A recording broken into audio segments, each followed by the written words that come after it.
안녕하세요.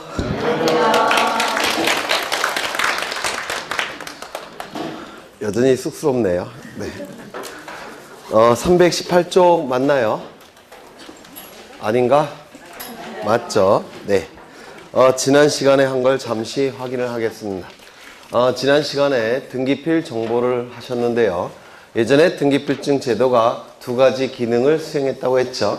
첫 번째, 영수증의 기능. 두 번째, 등기의무자에게 권리가 있다는 사실을 등기관에게 확인시키는 기능, 즉 등기의 진정성을 확보하는 기능, 두 가지 기능을 수행했는데 이 등기필증 제도가 폐지됐죠.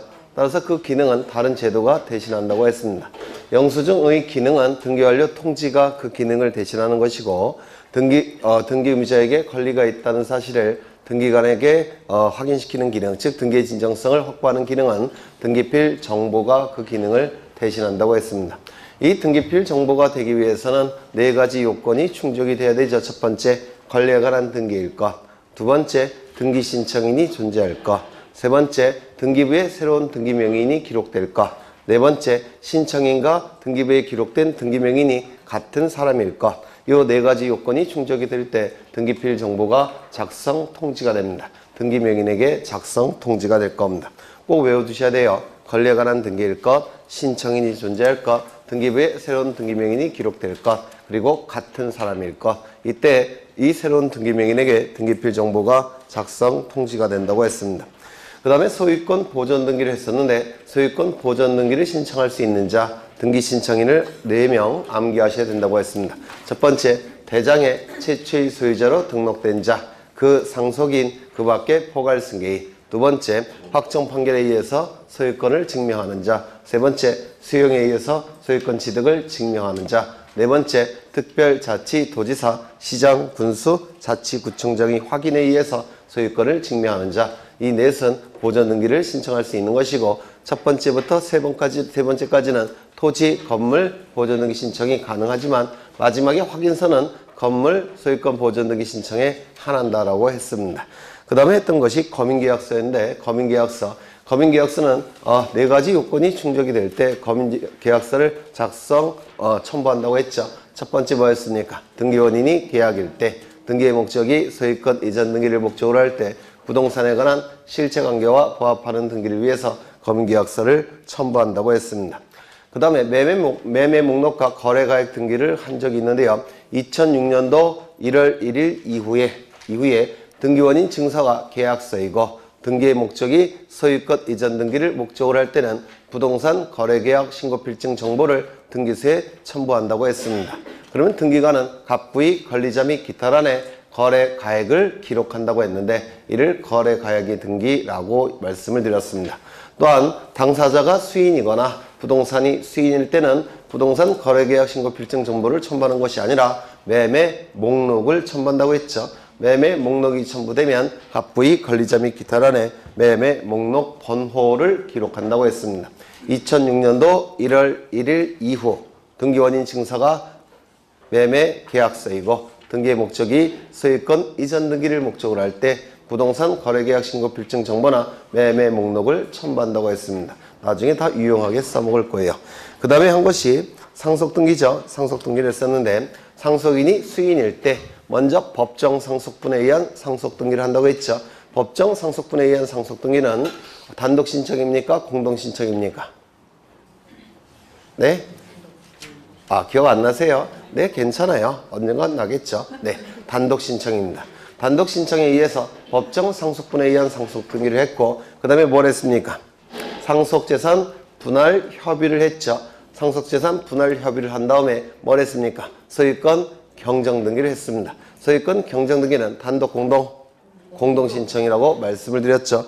그 다음에 유증으로 인한 소유권 이전 등기를 했는데, 유증은 포괄 유증과 특정 유증으로 나눴죠. 포괄 유증은 포괄해서 유언을 통해서 증여할 때 포괄 유증이라고 얘기하고, 특정 유증은 부동산을 특정해서 유언을 통해서 증여할 때 특정 유증이라고 말씀드렸죠. 포괄 유증의 경우에는 우리 민법 1078조에 의해서 상속과 동일한 권리 의무가 있다라고 규정되어 있습니다. 상속과 같기 때문에 186조가 적용이 됩니까? 187조가 적용이 됩니까? 187조. 따라서 피상속인 사망 시 그때 유증의 효력이 발생하는 시점에 소유권이 변동이 되죠. 맞습니까? 다만 처분하기 위해서 등기를 갖춰야 될 겁니다. 따라서 포괄 유증의 경우 등기는 처분 요건으로서의 등기가 될 겁니다. 186, 그 다음에 특정 유증은 1078조가 적용되지 않죠. 따라서 186조가 적용이 되는 것이고, 따라서 수증자 명의로 등기를 갖춰야지만 물건을 취득할 겁니다. 따라서 특정 유증의 경우 등기는 처분 요건이 됩니까? 성립 요건이 됩니까? 성립 요건이 된다라고 말씀을 드렸습니다. 그 다음에 진정 명의 회복을 위한 소유권 이전 등기를 공부하셨는데, 사실 진정 명의 회복을 위한 소유권 이전 등기는 민법에서 공부를 하셔야 돼요. 우리 등기법에서 출제되는 게 뻔한데 등기본이 뭐라고요? 진정 명의 회복. 기억 안 나시겠죠? 네. 등기원인은 진정 명의 회복. 등기원인 날짜는 등기부에 기록하지 않는다. 그 두 가지가 우리 등기법에서 출제가 됩니다. 뭐 간단하죠. 그 다음에 했던 것이 환매 등기를 했었는데, 환매 등기. 이 환매는 뭡니까? 다시 사는 계약. 그렇죠. 이를 환매라고 얘기를 했습니다. 그러면 매매 계약과 환매 특약은 우리 민법에 의해서 동시에 체결된다고 했죠. 맞습니까? 이 민법의 취지는 등기법에서 지켜져야 되니까 매매로 인한 소유권 이전 등기와 환매 특약으로 인한 환매 등기는 동시에 신청이 된다고 했습니다. 기억나십니까? 따라서 이 매매로 인한 소유권 이전 등기와 환매 특약 등기는 동시 신청이 이루어지고 있기 때문에 접수번호가 같을 테고, 접수번호가 같으니까 순위도 같을 테고, 순위가 같다는 것을 어떻게 표현했죠? 부기등기로. 따라서 소유권 이전 등기, 주등기, 환매 특약 등기, 부기등기. 맞습니까? 네. 그러면 환매 특약 등기가 부기등기라면 환매 특약 등기 이전 등기는 무슨 등기겠습니까? 부기의 부기등기가 될 겁니다. 한 번 더 나가니까 환매 특약 등기 이전 등기는 부기의 부기등기가 될 겁니다. 그 다음에 수용으로 인한 소유권 이전 등기를 보셨는데, 이 수용은 공익적 목적을 달성하기 위해서 개인의 부동산을 강제로 취득하는 것, 이를 수용이라고 말씀을 드렸습니다. 수용 시점은, 소유권을 취득하는 시점은 수용한 날 수용 개시일이 되겠죠. 그리고 원시 취득으로 논리를 구성했습니까? 승계 취득으로 논리를 구성했습니까? 원시 취득. 따라서 단독 신청일까요? 공동 신청일까요? 단독 신청. 다만 등기부가 있을 때는, 그때는 그 등기부를 살려서 소유권 이전 등기를 하는 것이고, 등기부가 없을 때는 그때는 소유권 보존 등기를 한다라고 했습니다. 기억나시죠? 네. 그 정도 하신 것 같아요. 그러면 오늘은 318쪽에 이용권에 관한 등기 절차라고 되어 있는데, 이 부분부터 담보권까지는 사실은 민법에서 공부를 하셔야 돼요. 거기 보시면 아시겠지만 거의 90%가 다 민법의 내용입니다. 그래서 민법을 몇 번 돌려야지만 이걸 이해하실 수가 있는데요. 우리 등기법에서 출제되는 부분은 정해져 있어요. 한 A4 용지 한 반 페이지. 그 정도만 이제 여러분들이 기억하시면 되는데, 그걸 이해하시기 위해서 민법 공부를 많이 공부를 하셔야 될 겁니다. 다 민법적인 설명을 가지고 우리 등기도 설명을 해요. 그래서 민법에서 많이 공부를 하셔야 되는데, 거기 이용권에 관한 등기 절차 한 페이지 넘겨보시면 지상권에 관한 등기가 나와 있고요. 여기서 좀 기억해 두셔야 될 게, 지상권의 개념은 뭔지 다 공부하셨죠? 네. 용의 물건이니까 토지를 무슨 뜻입니까? 윗상자예요. 토지 위를 사용 수익하는 권리가 지상권이라고 얘기합니다. 토지 위를 사용 수익하는 권리가 지상권이에요. 지상권은 목적이 정해져 있습니다. 맞습니까? 목적이 정해져 있죠? 목적이 뭡니까? 민법에서. 네? 네, 열심히 공부해야 되겠죠? 민법을. 네. 목적이 뭡니까? 건물, 기타, 공작물, 소유목적. 두 번째는요, 수목의 소유목적. 그래서 그 두 가지 목적하에 토지 위를 사용 수익하는 권리가 지상권이에요. 맞습니까? 또 하나, 지상권은 이용익 물건이니까 부동산 전부뿐만 아니라 일부에 더 설정이 가능합니까? 맞아요? 안 맞아요? 맞죠? 네. 그래서 여기서 기억해 두셔야 될 게 기록사항이 나와 있는데요. 320쪽에 기록사항. 의의는 민법에서 공부하시는 것이고, 우리 등기법에서는 등기신청정보의 기록사항, 이걸 좀 기억해 두셔야 됩니다. 거기 보시면 지상권 설정의 목적이라고 나와 있습니까? 네. 목적 체크하시고요. 오른쪽을 보시면 지상권 설정의 범위 나와 있습니까? 있죠. 요 두 가지가 지상권 신청 정보에 반드시 기록해야 될 지상권 신청 등기에 지상권 신청 정보에 반드시 기록해야 될 필요적 정보사항이 됩니다. 즉 필요적 기록사항이 될 거예요. 요 두 가지를 꼭 외우셔야 돼요. 등기 신청 정보에는 범위와 목적을 반드시 기록해야 되더라는 겁니다. 목적은 반드시 기록해야 돼요. 지상권은 보통 이제 수험생분들이 토지 위를 사용 수익할 수 있는 권리다 이렇게만 알고 계신데 그건 잘못되신 거예요. 목적이 딱 정해져 있습니다. 목적은 두 가지예요. 건물, 기타, 공작물, 소유 목적, 수목의 소유 목적. 이 두 가지 목적하에 토지 위를 사용 수익할 수 있는 권리가 지상권이에요. 따라서 목적은 반드시 등기부에 기록을 해야 됩니다. 등기부에 반드시 기록해야 되니까 어디에도 기록해야 되겠습니까? 등기신청 정보에도 기록을 해야 됩니다. 또한 범위도 반드시 기록을 해야 돼요. 용익물권은 범위 일부분도 설정이 가능하니까 그 범위를 반드시 기록해야 된다. 그러면 만약에 전부라고 한다면 토지 전부에 대해서 지상권이 설정이 됐다면 범위를 기록할 필요가 있을까요? 없을까요? 있습니다. 이때도 전부라고 기록해야 됩니다. 그래서 전부건 일부건 반드시 신청 정보에는 범위를 기록해야 됩니다. 이유는 등기부에 기록해야 되기 때문에 그렇습니다. 그래서 이 두 가지를 기억해 두시고요. 나머지는 다 민법에서 공부를 하실 겁니다. 거기 구분지상권이라고 나와 있는데 구분지상권의 개념은 민법에서 공부하실 겁니다. 그러면 구분지상권은 지상권의 일종이죠. 맞습니까? 그렇다면 지상권에서 구분지상권으로 바꿀 때는 이전 등기를 해야 될까요? 아니면 변경 등기를 해야 될까요? 변경 등기를 할 겁니다. 그건 나중에 좀 더 지상권을 공부하신 다음에 설명을 드릴 거고요. 그 다음에 323쪽을 보시면 지역권에 관한 등기가 나오는데 지역권, 민법에서 어떻게 공부하셨습니까? 토지에게 일정한 역할을 요구하는 권리 지역권이라고 얘기합니다.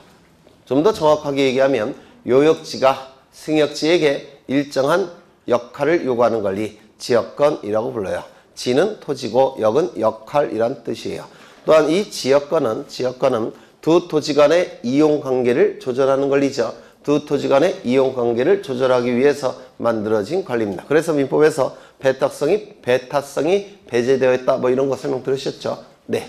그럼 이 지역권도 그 목적이 정해져 있습니다. 목적이 정해져 있어요. 어떠한 목적이 있을까요? 용수지역권. 무슨 뜻입니까?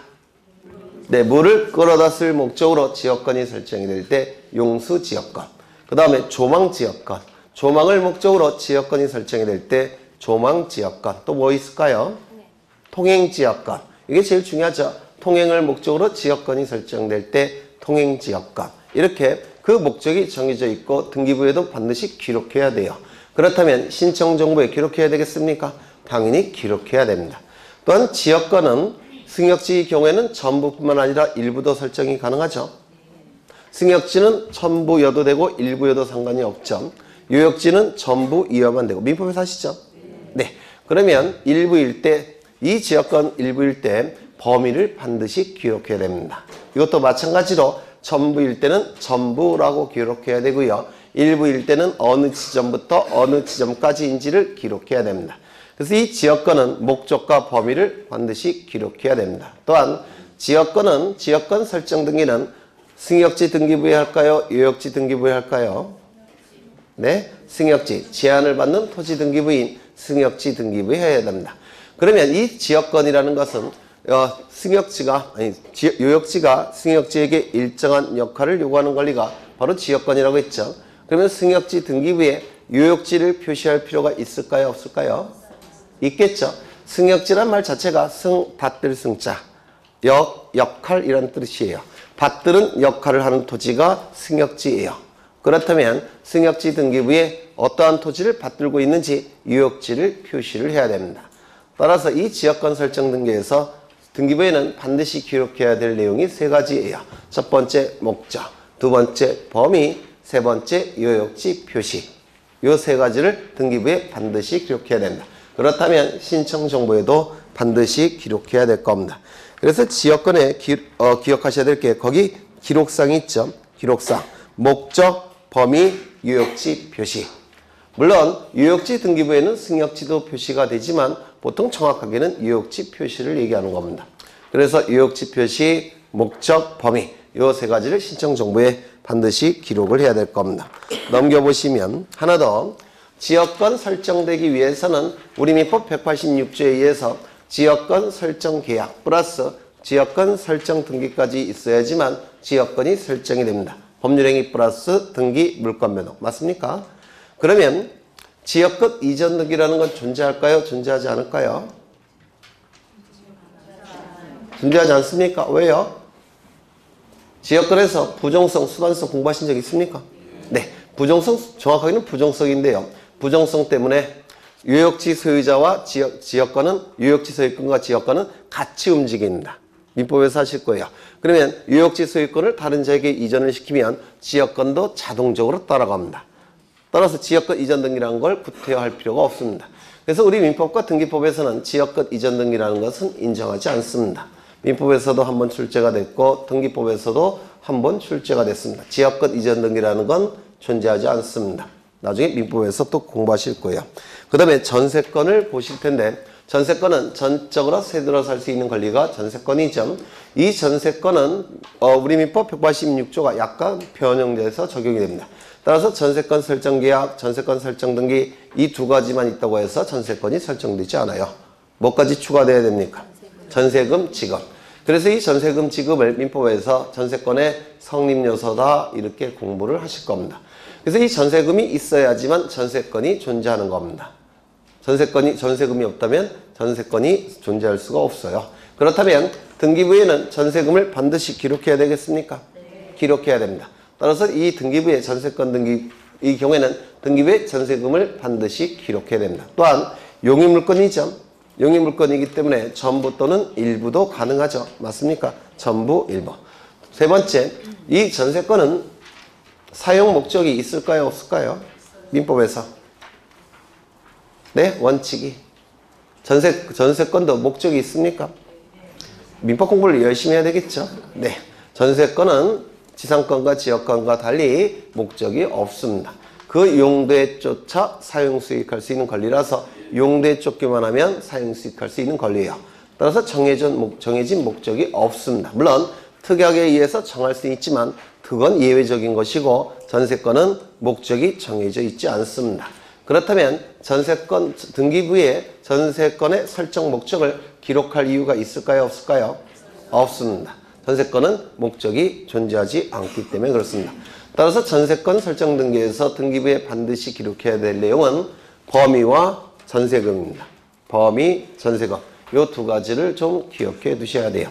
그 다음에 임차권 혹시 민법에서 주택임대차보호법 공부하셨습니까? 민사특별법으로서 주임법, 상위법 공부가 진행됐습니까? 아직 안 되셨죠? 네, 언제 하신대요? 다음 주에. 그러면 네, 요번엔 쉬겠습니다. 임차권. 임차권도 임차권 할 때 그 임이 돈이라는 뜻이에요. 임이. 그래서 차는 빌린다라는 뜻이고 임은 돈이라는 뜻이에요. 삭임자입니다. 삭임자.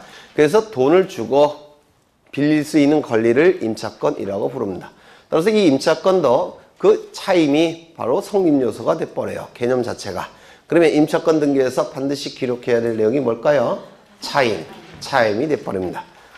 등기부에 차임을 반드시 기록해야 되니까 임차권 등기 신청 정보에 차임도 반드시 기록해야 된다. 맞습니까? 또한 임차권은 물건입니까? 아닙니까? 물건이 아니죠. 따라서 임차권 설정이 이루어질 때 처분 능력이 필요할까요? 필요 없을까요? 네? 물건만 처분 권한이 필요한 거예요. 나중에 민법에서 하실 겁니다. 임차권은 물건이 아니라서 처분 권한이 필요가 없습니다. 맞습니까? 그러면 등기부에 처분 권한이 있는 자가 임차권을 설정했다면 문제가 없는데 처분 권한이 없는 자가 임차권을 설정했다면 나중에 문제가 발생할 수 있어요. 따라서 처분 권한이 없는 자가 임차권을 설정했다는 문구를 기록해야 됩니다. 따라서 임차권은 차임과 처분 권한, 처분 능력이 없다는 뜻을 기록해야 돼요. 그건 나중에 민법에서 좀 더 공부를 하실 겁니다. 그 정도 보시면 될 테고 임차권 등기 명령에 의한 임차권 등기라는 게 329쪽에 나오는데요. 329쪽 보이십니까? 329쪽 그림 밑에 임차권 등기 명령에 의한 임차권 등기가 나오는데 이것도 민법에서 먼저 공부를 하셔야 돼요. 우리가 임차권 등기는 두 개의 종류가 있습니다. 임대인이 설정해주는 임차권 등기, 임대인이 설정해주는 임차권 등기가 있고요. 또 하나는 법원의 촉탁에 의한 임차권 등기가 있습니다. 법원의 촉탁에 의한 등기가 임차권 등기명령에 의한 임차권 등기예요. 여기 임차권 설정이라는 문구를 쓰셨는데 이 법원의 촉탁에 의한 임차권 등기는 설정 등기가 아니에요. 네, 이거 지워주시는 게 맞는 것 같아요. 거기 표에 임차권 등기명령에 의한 임차권 설정 등기 나와 있죠. 여기서 설정이라는 문구는 잘못 쓰신 거예요. 그래서 임차권 등기는 두 가지가 있는데 임대인이 설정해주는 임차권 설정 등기, 임대인이 만들어주는 것만 임차권 설정 등기라고 부르고요. 329쪽에 거기 그림 밑에 임차권 등기 명령에 의한 임차권 설정 등기가 있죠. 거기서 설정 등기에서 설정을 지우셔야 돼요. 임대인이 만들어주는 등기가 임차권 설정 등기라고 얘기하고요. 법원의 촉탁에 의한 임차권 등기 명령에 의한 임차권 등기는 그냥 임차권 등기라고 부릅니다. 그냥 임차권 등기라고 불러요. 법원의 촉탁에 의한 등기는 임차권 등기, 임대인이 설정해주는 등기를 임차권 설정 등기, 이렇게 용어가 정해져 있습니다. 네. 그 다음에 그 용어는 나중에 민법을 좀 더 공부하신 다음에 공부하실 거고요. 그 다음에 331쪽을 보시면 담보권에 관한 등기 절차라고 나와 있죠. 담보권의 대표 주자는 뭡니까? 저당권이죠. 그래서 민법에서 공부하시겠지만 저당권을 담보물권의 왕이다 라고 부릅니다. 담보물권의 킹이다 이렇게 불러요. 이 저당권을. 이 저당권은 그 구체적인 내용은 민법에서 공부하실 테고요. 민법에서 먼저 공부를 하신 다음에 우리 등기법에서 그걸 확인하는 과정으로 공부를 하시게 될 거예요. 그런데 우리 등기법에서 당장 필요한 건 뭐냐면 임차권 등기부에 임차권 설정 등기가 이루어질 때 등기부에 반드시 기록해야 될 내용이 뭔지, 이게 우리 등기법에서 가장 중요해요. 먼저 임차권은 담보물권이죠. 맞습니까? 따라서 돈을 빌려주고 담보로 잡는 등기가 바로 임차권 등기가 아니라 저당권 등기죠. 맞습니까? 따라서 이 저당권 등기는 등기부에 누가 빌려갔는지 채무자, 얼마를 빌려갔는지 채권에, 이 두 가지를 반드시 기록해야 됩니다. 다시요. 이 저당권 등기, 담보물권 등기는 누가 빌려갔는지 채무자, 얼마를 빌려갔는지 채권에, 이 두 가지를 등기부에 반드시 기록해야 됩니다. 그렇다면 등기신청 정보에도 반드시 기록해야 되겠죠. 누가 빌려갔는지 채무자, 얼마를 빌려갔는지 채권에, 이 두 가지를 반드시 기록해야 됩니다. 또한 저당권은 세 가지 종류가 있죠. 첫 번째, 소유권에 대한 저당권, 두 번째, 지상권에 대한 저당권, 세 번째, 전세권에 대한 저당권. 소유권에 대한 저당권을 소유권부 저당권이라고 불러요. 그게 정식 명칭입니다. 부는 붙었다, 붙였다 라는 뜻이에요. 소유권에 붙은 저당권을 소유권부 저당권이라고 부르고요. 지상권에 대한 저당권을 지상권부 저당권이라고 부릅니다. 전세권에 대한 저당권을 전세권부 저당권이라고 불러요. 그런데 99%는 전부 다 소유권에 대한 저당권이에요. 그래서 소유권에 대한 저당권, 즉 소유권부 저당권을 소유권부를 생략하고 보통 저당권이라고 부르고요. 지상권에 대한 저당권과 전세권에 대한 저당권은 정식 명칭을 써줘야 됩니다. 지상권부 저당권, 전세권부 저당권 이렇게 얘기를 할 겁니다. 그러면 등기부에 소유권에 대한 저당권인지 지상권에 대한 저당권인지 전세권에 대한 저당권인지 기록해야 되겠죠. 즉 그 권리를 표시를 해야 됩니다. 따라서 저당권 등기에서 반드시 기록해야 될 내용은 세 가지입니다. 첫 번째, 얼마를 빌려갔는지 채권에, 누가 빌려갔는지 채무자, 그 다음에 권리의 표시, 소유권에 대한 저당권인지 지상권에 대한 저당권인지 전세권에 대한 저당권인지 권리의 표시를 해야 됩니다. 물론 소유권부 저당권은 그게 원칙적인 모습이니까 그때야 소유권을 표시할 필요가 없어요. 하지만 지상권과 전세권은 반드시 표시를 해야 될 겁니다. 그 정도 보시고 출제가 되는 것은 민법을 공부하신 다음에 A4 용지 한 반 정도밖에 안 돼요. 그것만 확인을 하시면 될 겁니다. 민법 공부 열심히 해야 되겠죠. 그 다음에 쭉 넘어가시면 근저당권이라는 게 있는데 근데 이제 근저당권을 이제 등기법에서 필요한데요. 보통 이제 여쭤보면 한 10월쯤 돼도 근저당권을 잘 모르세요. 수험생분들이. 열심히 공부하셔야 됩니다. 근저당권. 네. 열심히. 여기 강령은 엘리트들만 모여서 나중에 제 기대를 저버리지 않을 거라고. 네. 근저당권은 뿌리 근자를 씁니다. 그래서 기본 계약을 뿌리로 해서 발생하는 채권을 증가 변동하는 채권을 담보하기 위한 저당권을 근저당권 이렇게 부르는데요. 그럼 민법에서 하실 거예요. 그러면 이 근저당권과 일반 저당권은 의미가 같을까요? 다를까요? 다릅니다. 따라서 일반 저당권과 다르다는 의미에서 근저당권이라는 뜻도 기록을 해야 됩니다. 근저당권이라는 뜻. 그렇죠? 네. 뭐 그런 내용들을 이제 공부를 하시게 될 거예요. 민법에서. 쭉 넘어가겠습니다. 342쪽에 저당권부 채권에 대한 권리질권과 담보권에 관한 등기라고 되어 있는데요. 저당권부 채권에 대한 권리질권, 그 다음에 채권 담보권 뭐 이런 게 있는데 보통 이건 민법에서 공부를 하셔야 될 겁니다. 그런데 질권은 민법에서 공부 안 하시죠? 채권 담보권은 아마 민법에서 공부하실 거예요. 근데 질권은 공부 안 하시니까 제가 설명을 드리겠습니다. 예전에 한번 설명드린 것 같기도 하고 했나요?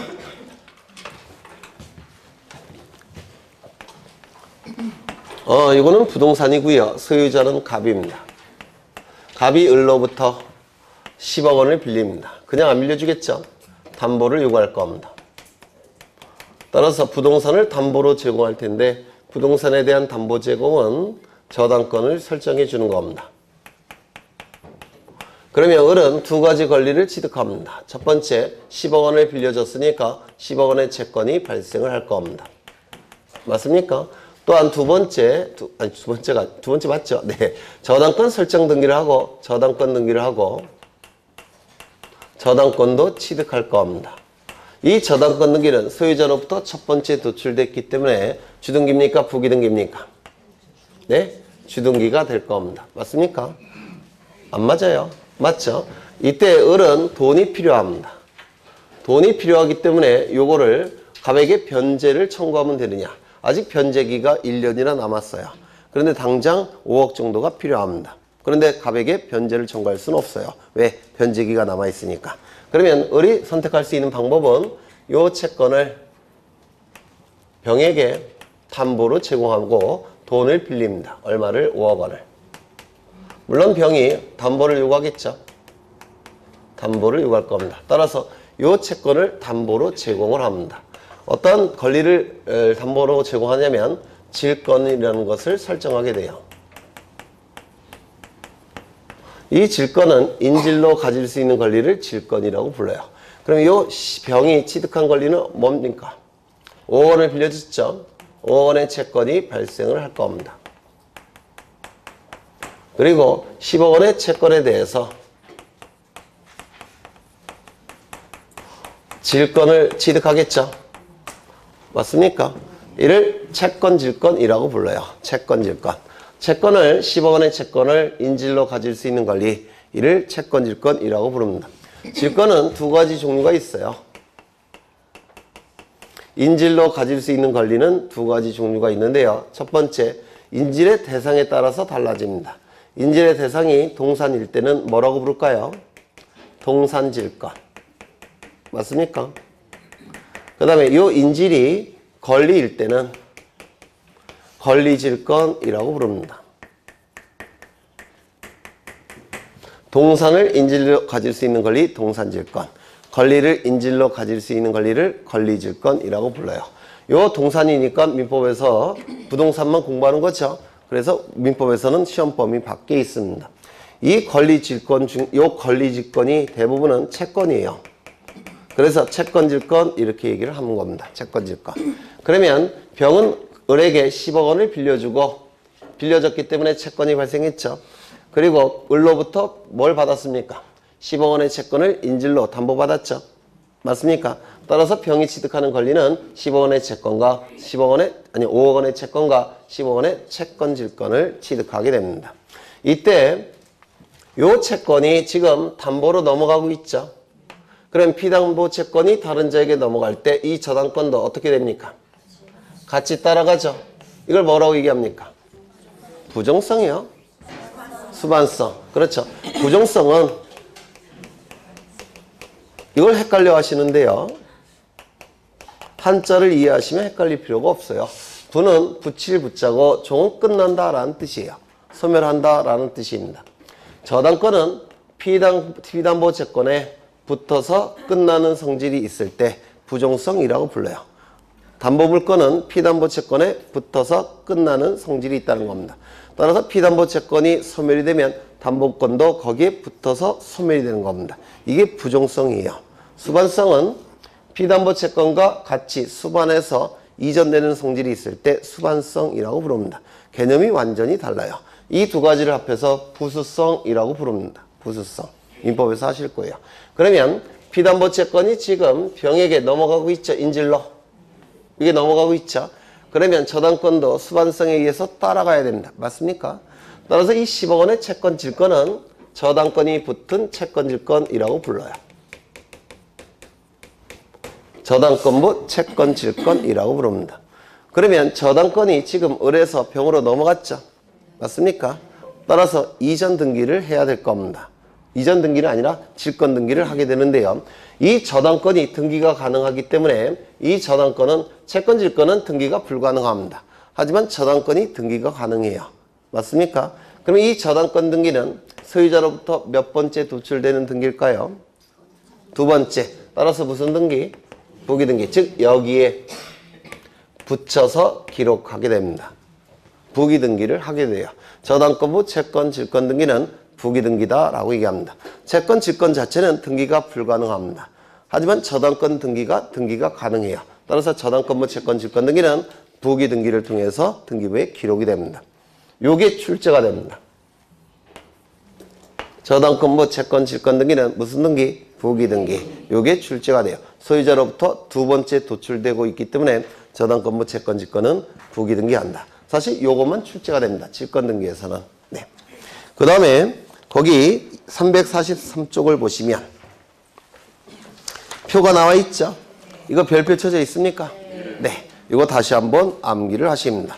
먼저 지상권은 반드시 등기부에 기록해야 될 내용은 신청 정보에도 반드시 기록한다 그랬죠.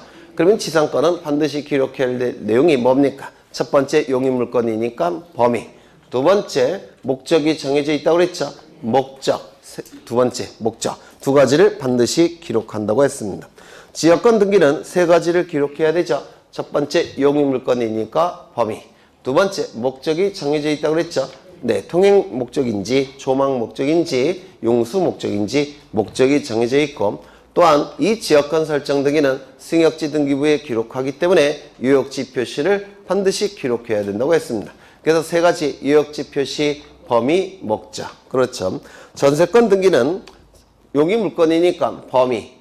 물론 전부일 때는 전부라고 기록하는 것이고요. 일부일 때는 어느 지점부터 어느 지점까지 이렇게 기록을 하게 됩니다. 전세권은 반드시 전세금이 지급돼야 되죠. 따라서 전세금을 전세권의 성립 요소라고 부릅니다. 그래서 이 전세금도 반드시 기록해야 됩니다.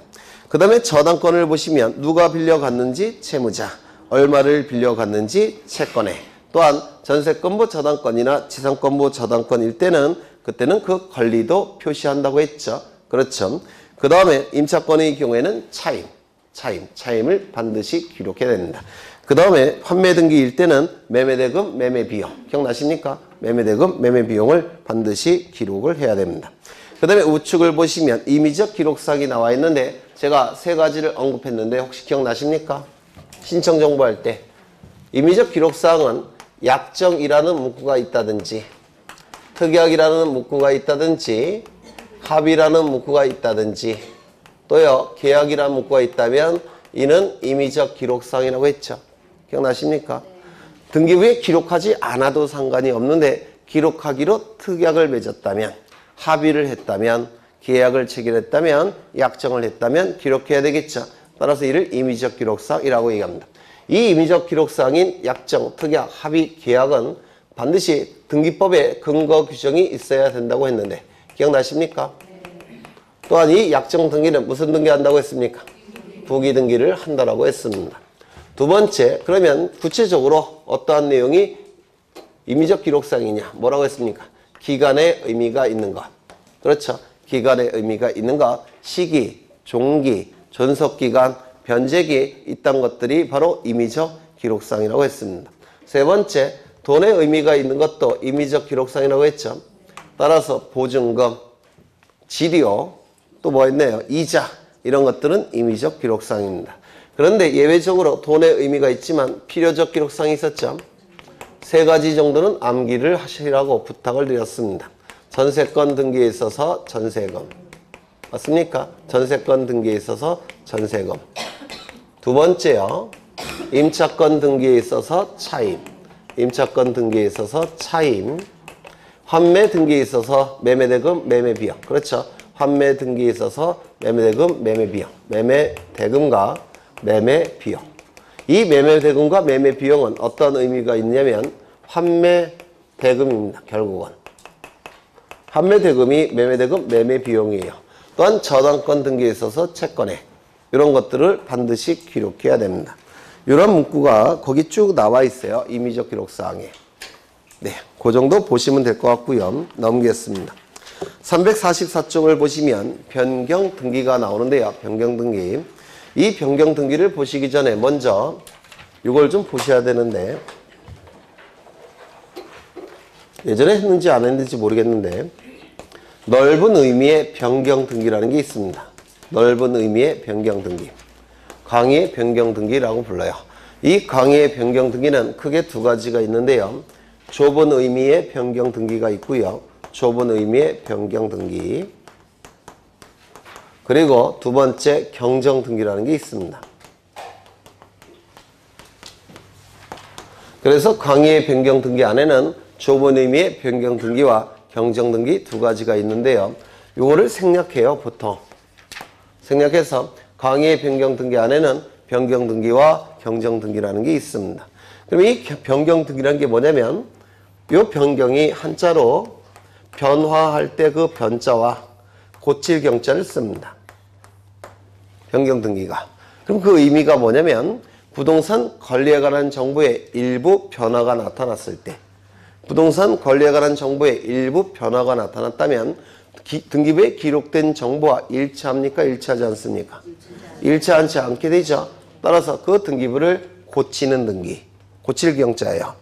부동산 권리에 부동산 권리에 관한 정보에 일부 변화가 나타났기 때문에 등기부에 기록된 내용을 고치는 등기, 이를 변경 등기라고 부릅니다. 변화와 고칠 경자를 씁니다. 경정 등기는 고칠 경자에 바로잡을 정자를 씁니다. 고쳐서 바로잡는다는 뜻이에요. 무슨 얘기냐면 등기관이 신청 정보의 내용을 등기부에 기록할 때 잘못 기록할 수 있겠죠. 예를 들어서 면적을 10,000제곱미터로 기록해야 되는데 실수해서 공을 하나 빼먹었다는 겁니다. 그러면 1000제곱미터로 기록이 되어 있을 겁니다. 맞습니까? 그러면 어떻게 해야 됩니까? 등기부를 고쳐서 바로잡아야 될 겁니다. 맞습니까? 즉 처음부터 일부 잘못 기록을 했다는 겁니다. 처음부터 일부 잘못 기록이 됐다면 공시기능을 발휘할 수 없겠죠. 공시기능을 발휘하기 위해서 어떻게 해야 됩니까? 등기부를 고쳐서 바로잡아야 될 겁니다. 이를 경정등기라고 얘기합니다. 다시요. 부동산 권리에 관한 정보 중에 일부 변화가 나타나서 등기부를 고치는 등기. 무슨 등기? 변경등기. 처음부터 등기부에 잘못 기록을 해서 등기부를 고쳐서 바로잡는 등기. 경정등기라고 얘기를 할 겁니다. 그래서 이 한자를 해석하시면 좀 덜 헷갈리십니다. 요게. 그러면 이제 우리가 처음에 뭘 공부하셨냐면 여기 부동산이 존재합니다. 이 부동산이 존재하기 때문에 이 부동산에 관하여 권리가 존재할 겁니다. 이 권리에 관한 정보들이 등기부에 기록이 될 겁니다. 부동산 권리에 관한 정보들이 등기부에 기록이 될 거예요. 요즘은 등기 기록이라는 용어를 더 많이 씁니다. 부동산 권리에 관한 정보는 둘로 나눠서 수집해야 되겠죠. 첫 번째, 부동산에 관한 정보. 맞습니까? 또 하나는 권리에 관한 정보. 2가지 정보로 나눠서 수집한다고 했습니다. 부동산에 관한 정보는 뭐라고 얘기합니까? 부동산 표시사항. 맞습니까? 따라서 부동산에 관한 정보는 부동산 표시에 관한 정보라고 말씀을 드렸습니다. 그 다음에 권리에 관한 정보도 기록이 될 겁니다. 부동산 표시에 관한 정보는 둘로 나눠지죠. 부동산이 토지, 건물 둘이 존재하니까 부동산 표시에 관한 정보도 둘이라고 했죠. 첫 번째, 건물 표시에 관한 정보가 있을 테고 두 번째, 토지 표시에 관한 정보가 있을 겁니다. 건물 표시에 관한 정보는 뭐가 있습니까? 소재, 대지 지번, 그 다음에요. 건물의 종류, 건물의 구조, 건물의 면적이 있습니다. 토지 표시에 관한 정보는 뭐가 있죠? 소재, 토지의 소재, 지번, 지모, 면적이 있을 겁니다. 요거 반드시 외워달라고 제가 부탁을 드린 적이 있어요. 어떻게 외웠습니까? 소, 지, 종, 구, 면. 소, 지, 지, 면. 요걸 암기하셔야지만 나중에 집합건물 등기부 할 때 암기하실 수가 있으세요. 꼭 외워두셔야 됩니다. 또한 이러한 내용들은 등기부 어디에 기록한다고 했습니까? 네? 등기부에 제목을 표시하는 부분에 기록한다고 했죠. 제목을 표시하는 부분에 기록을 할 겁니다. 이 권리에 관한 정보는 크게 둘로 나눠서 수집을 합니다. 첫 번째, 권리의 종류별로 그 내용들을 갑구을구에 기록을 할 겁니다. 맞습니까? 권리의 종류별로 그 내용들을 갑구을구에 기록을 할 겁니다. 이 권리의 종류는 어떻게 구분했죠? 네? 가장 본질적 권리인 소유권과 소유권에서 도출되는 소유권 이외의 권리로 나눈다라고 했습니다. 맞습니까? 소유권에 관한 내용은 어디에 기록합니까? 갑구에. 소유권 이외의 권리에 관한 내용은 당연히 을구에 기록할 겁니다. 맞습니까? 그러면 소유권에 관한 내용은 뭐가 있을까요? 예를 든다면 지번, 공유 지번 이런 것들이 소유권에 관한 내용이 될 겁니다. 그 다음에 소유권 이외의 권리는 크게 둘로 나눠지죠. 용익적 권리, 담보적 권리. 맞습니까? 용익적 권리는 뭐가 있을까요? 지상권, 지역권, 전세권, 임차권 이러한 권리들이 있을 겁니다. 맞습니까? 담보적 권리는 뭐가 있을까요? 저당권, 권리질권. 아까 보신 저당권부 채권질권 같은 경우 그게 바로 권리질권이에요. 그 다음에 채권담보권. 채권담보권은 민법에서 공부를 하실 겁니다. 이러한 권리를 담보적 권리라고 부를 겁니다. 맞습니까? 그렇죠. 그러면 이러한 용익적 권리는 그 내용이 뭘까요? 지상권, 지역권, 전세권, 임차권은 존속기간이 있겠습니까? 존속기간이 있겠죠. 그 다음에 지상권의 경우, 지역권의 경우 요금이 있죠. 그걸 뭐라 부릅니까? 지료. 토지의 사용요금을 줄여서 지료라고 불러요. 지료가 있을 겁니다. 또 전세권은 뭐가 있을까요? 전세금이 있겠죠. 임차권은 뭐가 있을까요? 차임 같은 것들이 있을 겁니다. 그 다음에 이런 담보권은 뭐가 있을까요? 누가 빌려갔는지 채무자, 얼마를 빌려갔는지 채권에, 그 다음에 이자, 변제기 이러한 내용들이 존재할 겁니다. 맞습니까? 그러면 이러한 내용들은 등기부 어디에 기록이 될까요? 을구에. 그렇죠. 소유권은 어디에 기록이 될까요? 갑구에. 맞습니까? 맞죠? 또한 권리자도 등기부에 기록이 될 겁니다. 권리자도. 등기부에 기록되는 권리자를 뭐라고 표현하느냐면 등기명의인이라고 불러요. 등기부에 기록된 권리자를 등기명의인이라고 부릅니다. 저당권자로 기록이 되었다면 저당권의 등기명의인, 전세권자로 기록이 됐다면 전세권의 등기명의인, 소유권자로 기록되었다면 소유권의 등기명의인이라고 부릅니다. 그러면 이 등기명의인, 즉 권리자의 정보도 등기부에 기록이 되어야 됩니다. 권리자의 정보는 뭐가 있느냐면 이름, 주민번호, 주소 같은 것들이 기록이 될 겁니다. 맞습니까? 이런 이름, 주민번호, 주소를 뭐라고 부르냐면 등기명의인의 표시사항이라고 부릅니다. 등기명의인의 표시사항은 이름, 주민번호, 주소예요. 그러면 이 등기명의인 표시사항은 등기부 어디에 기록이 될까요? 소유권의 등기명의인이라고 한다면 갑구에. 그렇겠죠? 소유권 이외의 권리의 등기명의인이라고 한다면 을구에 기록할 겁니다. 맞습니까? 그렇겠죠? 네. 이러한 내용들을 여지까지 공부를 하셨어요. 첫째 시간부터. 그렇죠? 그런데 이 부동산 권리에 관한 정보가 등기부에 기록이 될 때는 보통은 정확하게 기록이 될 겁니다. 맞습니까? 그렇죠. 첨부된 정보를 통해서 확인이 이루어지기 때문에 보통은 정확하게 기록이 되어 있을 겁니다. 맞아요? 안 맞아요? 맞죠? 그런데 나중에 나중에 이 부동산 권리에 관한 정보 중에서 일부 변화가 나타났다는 겁니다. 부동산 권리에 관한 정보 중에서 일부 변화가 나타났다는 겁니다. 예를 들어서 저 부동산이 토지인데요. 지목이 등기부에 기록되어 있겠죠. 맞습니까? 그런데 이 토지의 용도가 처음에 임야였습니다. 그러면 등기부에도 뭐라고 기록되겠습니까? 임야, 지목이. 맞습니까? 그런데 그 토지에 개발 사업이 진행이 됐다는 겁니다.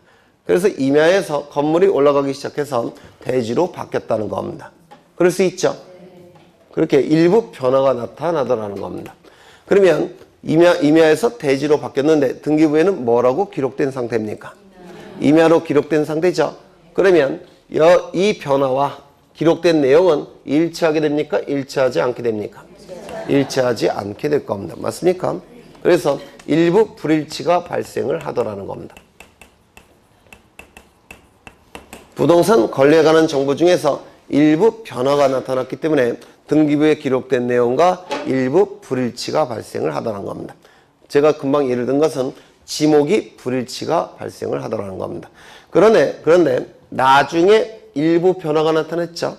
그럼 이 불일치는 후발적 불일치라고 불러요. 왜 민법에서 원시적 불능, 후발적 불능 공부하신 적 있습니까? 처음부터 불능일 때는 뭐라고 얘기합니까? 원시적 불능. 처음에는 가능인데 나중에 불가능해졌을 때는 후발적 불능이라고 부르죠. 이거는 뭐겠습니까? 나중에 일부 변화가 나타났으니까 후발적 일부 불일치라고 얘기할 겁니다. 맞습니까? 그러면 공시 기능을 발휘하기 위해서는 어떻게 해야 될까요? 일치시켜야 될 겁니다. 맞습니까? 일치시켜야 될 겁니다. 즉 여기에 기록되어 있는 지목을 뭐로 바꿔줘야 됩니까? 대지로 바꿔줘야 되겠죠. 이 일치시키는 등기가 뭐냐면 변경등기라고 부릅니다. 등기사항에 일부 변화가 나타나서 등기부를 고치는 등기, 변경등기라고 불러요. 되셨습니까? 되셨죠? 두 번째 처음부터 일부 등기부에 잘못 기록을 했다는 겁니다. 처음부터 등기부에 일부 잘못 기록이 되어 있다면 등기부는 공시 기능을 제대로 발휘할 수 있습니까? 없죠. 왜? 잘못 기록이 됐으니까. 잘못 기록된 부분은 불일치가 발생을 할 겁니다. 맞습니까? 일부 불일치가 발생을 할 겁니다. 처음부터. 맞죠? 그렇다면 이거는 처음부터 일부 불일치가 발생했으니까 이 일부 불일치를 원시적 일부 불일치라고 얘기할 겁니다. 이 원은 근원 원자예요. 근원 원자. 시는 시작할 시자입니다. 맨 처음부터 일부 불일치가 발생할 겁니다. 맞습니까? 공시 기능을 제대로 발휘할 수 없으니까 어떻게 해야 되겠습니까? 그 잘못 기록된 부분을 고쳐서 일치시켜야 되겠죠? 맞습니까? 일치시켜야 될 겁니다. 이 일치시켜주는 등기가 뭐라고요? 등기부를 고쳐서 등기부를 바로 잡는 등기, 경정등기 이렇게 얘기를 합니다. 맞습니까? 그러면 이제 이해는 이렇게 하시는데요. 이제 앞으로는 어떻게 되셔야 되냐면 후발적이라는 문구가 나오면 무조건 변경등기, 원시적이라는 문구가 나오면 무조건 경정등기 이렇게 당연히 따라 나오셔야 돼요. 원시적 일부 불일치 그때 하는 등기가 경정등기, 후발적 일부 불일치 그때 하는 등기가 변경등기. 그래서 이 변경등기와 경정등기 차이점은 요거밖에 없습니다. 나머지는 다 똑같아요. 변경과 경정등기는 원시적이냐 후발적이냐 이 차이만 존재합니다. 이거 되셨습니까? 그렇죠. 부동산 권리에 관한 정보가 전체가 이만큼입니다. 전체가 이만큼인데요. 요만큼을 고치는 등기가 변경이나 경정등기예요. 즉 일부 불일치가 발생했을 때 이를 고치는 등기가 변경등기와 경정등기입니다. 일부만 고치는 등기. 다만 차이점은 처음부터 일부 불일치면 경정등기, 나중에 일부 불일치면 변경등기가 될 겁니다. 그래서 이 부분만 고치는 등기가 변경이나 경정등기입니다. 그렇다면 이 부분은 고칠까요? 고치지 않을까요? 안 고칩니다. 그러면 고치기 전과 고친 후는 동일성이 유지될까요? 상실이 될까요? 네? 이 부분만 고치고 나머지는 고치지 않죠. 예를 들어서 지목만 고치고 나머지는 고치지 않습니다. 그렇다면 이 고치기 전과 고친 후는 동일성이 유지될까요? 상실될까요? 네? 상실? 유지. 따라서 이 변경이나 경정등기는 고치기 전과 고친 후는 동일성이 반드시 유지돼야 됩니다. 왜냐하면 일부만 고치는 등기이기 때문에 그렇습니다. 그래서 이 동일성 유지는 변경등기에서는 잘 출제가 안 되지만 경정등기에서는 굉장히 잘 출제가 됩니다. 동일성이 유지가 돼야지만 이 변경이나 경정등기가 가능합니다. 이거 이해가 되십니까? 그렇다면 지상권 등기를 지역권 등기 또는 전세권 등기, 임차권 등기로 바꾸는 것은 변경이나 경정등기가 가능할까요? 불가능할까요? 즉 권리의 종류를 바꾸는 등기는 변경, 경정 가능할까요? 불가능할까요? 이는 불가능합니다. 왜요? 종류가 바뀌는 것은 일부 불일치가 아닙니다.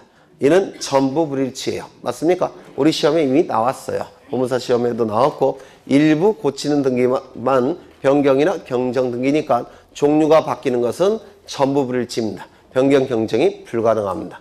그러면 어떠한 방법을 써야 되냐면 기존의 등기를 말소하고 새로 등기해야 됩니다. 종류가 바뀔 때는 기존의 등기를 말소하고 새로 등기를 해야 됩니다. 이거 이해가 되십니까? 그렇죠. 이거 좀 기억해 두셔야 될 겁니다. 그러면 이제 이 변경이나 경정 등기는 일부만 고치는 등기가 변경이나 경정 등기예요. 맞습니까? 그러면 이 부분에서 일부가 나중에 변화가 발생을 했다는 겁니다. 그러면 그 부분을 고쳐야 되겠죠. 그때 하는 등기가 무슨 등기일까요? 변경 등기. 뭐에 대한 변경 등기일까요? 부동산 표시사항의 변경 등기 있죠. 맞습니까? 그러면 이 부분을 바꿀 때 하는 등기가 부동산 표시 변경 등기라고 얘기합니다.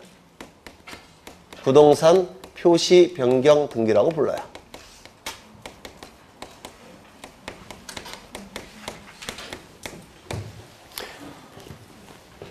변경 등기와 경정 등기는 차이점이 하나밖에 없습니다. 뭘까요? 원시적 경정, 후발적 변경. 맞습니까? 그렇다면 이 부분의 일부 처음부터 잘못 기록했습니다. 그럼 고쳐서 바로 잡아야 되겠죠? 그때 하는 등기가 무슨 등기일까요? 부동산 표시 경정 등기라고 부를 겁니다. 맞습니까? 종류가 바뀔 때는 변경이나 경정 등기 못한다고 했죠? 따라서 내용이 바뀔 때만 변경이나 경정 등기를 하는 겁니다. 내용이 바뀔 때만 변경이나 경정 등기를 하는 거예요. 그러면 이 권리의 내용이 바뀔 때 하는 등기가 뭘까요? 권리 변경 등기라고 얘기합니다. 존속기간이 바뀔 때 또는 치료나 전세금 차임 이런 것들이 바뀔 때 또는 이런 채무자 채권의 뭐 이런 것들이 바뀔 때 그때 하는 등기가 뭐라고요? 권리 변경 등기라고 얘기합니다. 그러면 이런 것들이 처음에 잘못 기록이 되어서 그걸 고쳐서 바로잡는 등기가 뭘까요? 권리 경정 등기라고 얘기할 겁니다. 그렇죠? 이름, 주민번호, 주소 같은 게 바뀔 때 하는 등기가 뭘까요? 등기명의인. 어렵지 않죠? 등기명의인 표시 변경 등기라고 부릅니다.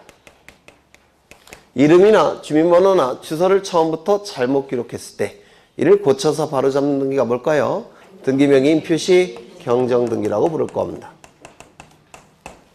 되셨습니까? 따라서 변경 등기나 경정 등기는 세 가지 종류가 존재합니다. 부동산 표시 변경, 부동산 표시 변경, 경정 등기, 권리 변경, 권리 경정 등기, 등기명인 표시 변경, 등기명인 표시 경정 등기. 보통 이 등기명인 부동산 표시 변경 등기도 두 가지로 구분을 해요. 어떻게 구분하냐면 요게 바뀔 때 하는 등기가 협의의 부동산 표시 변경 등기라고 부르고요. 요게 바뀔 때 하는 등기가 부동산 변경 등기라고 부르고요. 이 두 가지를 합해서 강의의 부동산 표시 변경 등기라고 부르는데 우리 시험에는 그렇게 상세하게 나오지 않습니다. 그냥 전체가 부동산 표시 변경 등기라고 생각하시면 돼요. 그러면 이 각각의 등기에 출제가 되는 내용을 지금부터 보실 겁니다. 출제되는 엑기스만 보겠다는 겁니다. 엑기스가 뭐냐면 여기부터. 첫 번째, 부동산 표시 변경 경정 등기는 표제부에서 이루어질까요? 갑굴구에서 이루어질까요? 아주 쉽죠? 써놨으니까. 첫 번째, 표제부에서 이루어지는 등기입니다. 두 번째, 부동산 표시 변경 등기가 이루어짐으로 인해서 권리를 상실하여 불이익이 발생하는 등기 의무자가 존재할까요? 존재하지 않을까요? 왜요? 권리에 관한 내용이 표제부에는 기록되지 않으니까. 맞습니까? 따라서 단독 공동, 단독 신청에 의해서 이루어질 겁니다. 세 번째, 이 등기명인 부동산 표시 변경 등기는 일부만 고치는 등기죠. 따라서 동일성이 유지돼야 된다고 했죠. 동일성이 유지될 때는 주등기합니까? 부기등기합니까? 부기등기하는 게 원칙입니다. 맞습니까? 그래서 옛날에 종이로 된 등기부에서는 부기등기했습니다. 그런데 전산등기부로 바뀌면서 지금은 다 전산등기부예요. 전산등기부로 바뀌면서 등기법에서 이 부동산 표시 변경 등기, 즉 표제부는 무조건 주등기한다라고 규정을 덧버렸습니다. 법논리에 반하죠. 맞습니까? 법논리에 반하기 때문에 계속 출제합니다. 작년에도 출제가 됐어요. 표제부는 언제나 주등기입니다. 논리에 의한다면 부기등기가 맞아요. 그런데 등기법에서 명문으로 언제나 주등기한다라고 규정을 덧버렸습니다. 따라서 이건 굉장히 예외적이기 때문에 자주 출제가 되고 작년에도 출제가 됐습니다. 뭐라고요? 언제나 주등기. 네 번째. 이 표제부는 기준이 대장입니다. 토지등기부의 기준은 토지등기부, 표제부의 기준은 토지대장, 임야대장을 기준으로 표제부를 기록하게 됩니다. 건물 등기부도 건축물 대장이 기준이 돼요. 그래서 표제부는 대장을 기준으로 해서 이걸 바꾸는 겁니다. 그렇다면 이 부동산 표시 변경 등기를 신청할 때 첨부해야 될 가장 중요한 정보는 뭘까요? 네? 아니 금방 말씀드렸잖아요. 표제부를 바꾸는 기준은 대장이라고요. 토지등기부는 토지대장, 임야대장, 건물등기부 표제부는 건축물 대장. 그러면 첨부해야 될 가장 중요한 첨부 정보는 뭘까요? 대장 정보입니다. 기준이 대장이기 때문에 그래요. 이게 엑기스예요. 출제될 게 이것밖에 없습니다. 두 번째, 권리 변경 등기. 첫 번째, 표제부에서 이루어질까요? 갑굴구에서 이루어질까요? 갑굴구겠죠. 소유권에 관한 변경 등기는 갑구, 소유권 이외의 권리의 변경 등기는 울구에서 이루어질 겁니다. 두 번째, 이걸 예로 들겠습니다. 전세권 변경 등기. 전세금이 10억에서 12억으로 늘어났습니다. 그러면 전세권의 내용이 바뀌었죠. 따라서 전세권 변경 등기를 할 겁니다. 그러면 전세권 변경 등기가 이루어짐으로 인해서, 즉 10억에서 12억으로 늘어남으로 인해서 불이익이 발생한 자가 있을까요? 없을까요? 있겠죠. 소유자 아니면 전세권자 둘 중에 하나는 불이익이 발생하겠죠. 네. 따라서 단독입니까? 공동입니까? 등기가 이루어짐으로 인해서 권리를 상실하여 불이익이 발생한 자가 있다면 공동, 없다면 단독. 맞습니까? 불이익이 있는 자가 있다면서요. 단독 공동입니까? 공동. 신청이 될 겁니다. 세 번째. 이게 제일 중요한데요. 이 권리 변경 등기는 원칙이 부기등기입니다. 그런데 예외적으로 주등기하는 경우도 있습니다. 이게 우리 시험과 관련해서 가장 중요합니다. 근데 이거는 좀 더 민법 공부를 한 다음에 설명을 드릴 거예요. 그 다음에 네 번째. 전세금을 10억에서 12억으로 올려달라고 요구합니다. 집주인이. 그럴 수 있죠. 그럼 올려달라고 요구했을 때 승낙을 하게 되면 올려줘야 될 테고, 거절하게 되면 이사 가야 되겠죠. 맞습니까? 그러면 요구가 있고 청약이 있고 승낙이 있다면 뭐가 성립이 됩니까? 계약. 맞습니까? 전세금 변경 계약이 체결되는 겁니다. 맞습니까? 그러면 여기서 첨부해야 될 가장 중요한 정보는 뭘까요? 계약서. 계약 증명 정보라고 보통 얘기를 합니다. 이게 가장 엑기스고요. 특히 요게 대단히 자주 출제가 됩니다. 이건 나중에 설명을 드릴 거예요. 그 다음에 등기명인 표시 변경 등기를 보실 텐데요. 첫 번째, 표제부에서 이루어질까요? 갑굴구에서 이루어질까요? 네? 갑굴구. 그렇죠. 소유권의 등기명인 표시 변경 등기는 갑구에서, 소유권 이외의 권리의 등기명인 표시 변경 등기는 울구에서 이루어질 겁니다. 두 번째, 단독 신청일까요? 공동 신청일까요? 즉 이름, 주민번호, 주소가 바뀜으로 인해서 권리를 상실하여 불이익이 발생하는 등기의무자가 있을까요? 없을까요? 없겠죠. 단독, 공동, 단독 신청. 세 번째, 주등기일까요? 부기등기일까요? 즉 이름이 바뀐다고 해서 주민번호가 바뀐다고 해서 주소가 바뀐다고 해서 동일성이 상실됩니까? 다른 사람이 되는 겁니까? 같은 사람이죠. 표시 사항만 바뀔 뿐이에요. 따라서 주등기, 부기등기 언제나 부기등기. 네 번째, 이 이름, 주민번호, 주소를 등기관이 등기부에서 고칠 때 먼저 확인을 해봐야 되겠죠.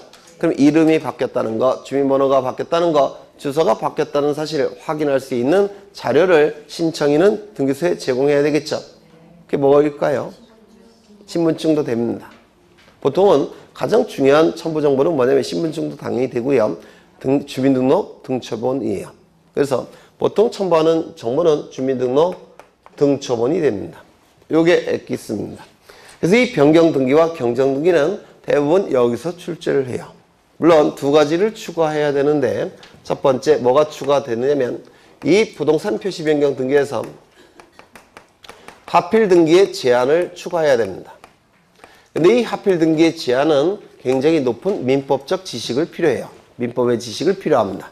그래서 이건 나중에 할 거예요. 하필 등기의 제한. 요게 추가가 되고요. 그 다음에 경정 등기에서 직권에 의한 경정 등기가 추가가 됩니다. 요것까지 추가가 되면 변경 등기와 경정 등기는 출제되는 부분을 다 확인하는 겁니다.